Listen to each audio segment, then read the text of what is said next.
Thank you, John. I also use my discretionary money every year to put money in the Parks Department budget to have a pet day in Alley Pond Park in my district. You know, a lot of times they have a lot of these festivals and activities, you know, for families and kids. But this event is an all-day event that's focusing only on pets and their families, you know, with the pets. And we have rides for the pets, and we have all sorts of games and activities. And it's an all-day fun day. It's it's a great thing to see. And I have it every year. I set aside money in my discretionary budget to have this in a number of the parks in my district. I'm running for city controller, and I'll get into some of the humane issues, but I think it's also important to know why you should vote for controller, because I believe I'm the most qualified candidate for controller. I'm also the only candidate for controller that has both private sector finance experience and public sector finance experience. I'm an attorney by training. I served in Governor Mario Cuomo's administration as Deputy Superintendent of Banking for his first term. And in that role, I regulated about $2 trillion in financial assets in New York State for commercial banks, savings and loans, credit unions, licensed lenders, check cashers. And I'm very proud of the fact that we instituted a number of consumer-oriented regulations back then in the 80s, requiring banks to clear checks within reasonable periods of time, requiring banks to invest in their communities, prohibiting redlining, etc. Then I went on as an investment banker for about 18 years in senior positions in public finance with a number of major firms, underwriting municipal bonds all across the country for municipalities, for hospitals, higher ed institutions, water and sewer projects. Then when I got elected to the council, when the committee chairs were elected, back in 2002, I came with the large term limit baby class of 2001, and I'll get into term limits in a minute. I was elected finance chair, and I've been chairman of the finance committee for 8 years. And I'm also different than a number of my other colleagues running for controller, is that I have a proven record of opposing the mayor on a number of high-profile issues. And that's important because the controller is in charge of auditing city agencies, which are directly in control of the mayor. I led the fight against double-digit water rate hikes. I led the fight against congestion pricing. I led the fight against tolls, reinvented congestion pricing. And I led the fight against trying to usurp democracy by changing term limits without a public referendum. And I think Yetta Kurland was at every one of our press conferences and rallies, leading the charge.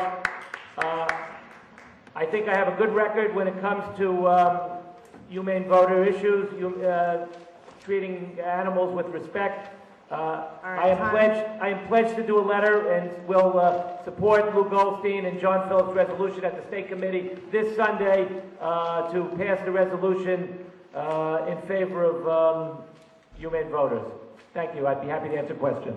If I'm losing my voice, I was at the rally in opposition to Proposition 8, which was just decided in California today, and I think the rally that came together reminded me of the Harvey Milk movie, whenever there was a major setback, thousands of people showed up. It was amazing. It was thousands of people in Union Square on the spur of the moment, and I think it shows you know, that activism is not down, and I think we'll have marriage equality very soon. Yes. All right. So some questions. We got time for 2 or 3 questions. So, to introduce myself, I'm Gail Fox. I'm a volunteer with Not Home Alone, which is a program at the hospitals where if a patient can't get pet care, there can be an arrangement. It's more complicated than that.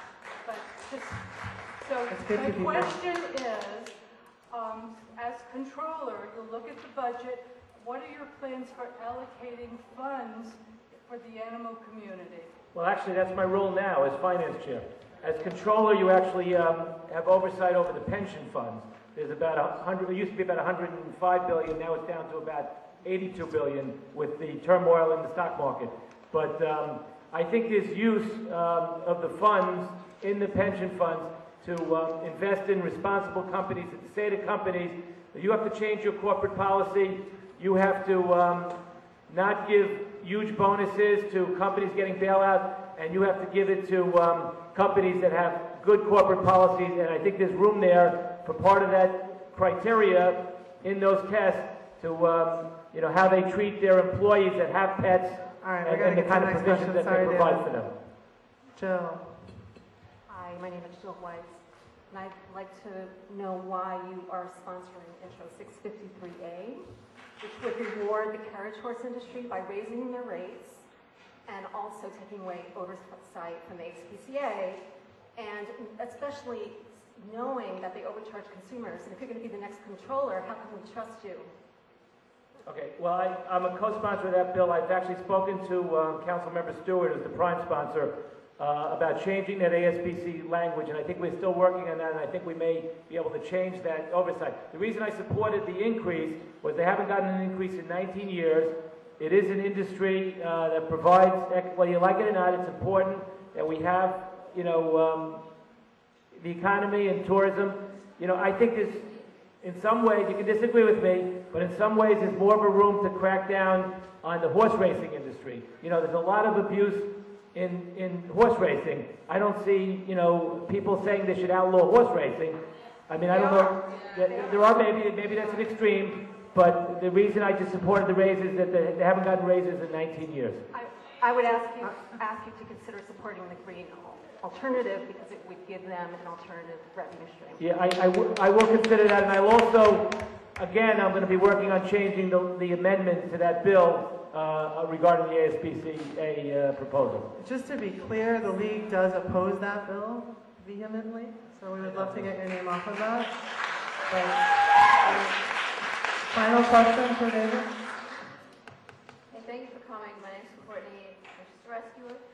But I had spoken earlier and asked a question of Tony Avella regarding the number of cats that were put down in the shelters, including the feral cats, which in newsflash, incidentally, are not even counted in the numbers. You don't have to count the number of feral cats being euthanized in shelters, which is, incidentally, you know, just triple the number that you see of being euthanized in a shelter. And it's going to save money to have trap, neuter, return programs in the communities instead of euthanizing the cats. And what specific plans have been cooked up or thought of in order to reduce the rate of euthanization of the cats in the shelters?